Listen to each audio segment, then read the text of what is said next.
Benteng Inong Bale terletak di sebuah bukit kecil di sepanjang Teluk Krung Raya yang menghadap ke Samudra Hindia. Benteng ini dibangun pada tahun 1599 oleh Malahayati, seorang perempuan pejuang Aceh untuk menampung tentara Inong Bale.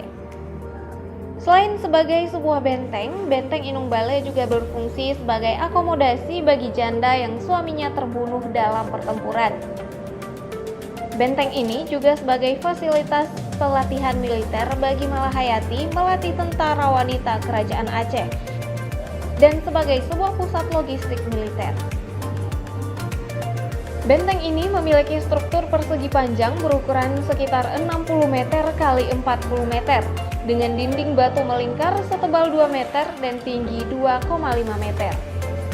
Lokasinya yang strategis di atas bukit sekitar 100 meter di atas permukaan laut, benteng tersebut memiliki pandangan tanpa hambatan terhadap semua kapal yang masuk ke pelabuhan Kesultanan Aceh.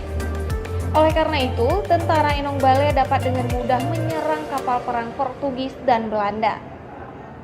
Selain itu, benteng ini juga memiliki view pemandangan laut lepas yang bisa dikunjungi sebagai objek wisata bagi keluarga.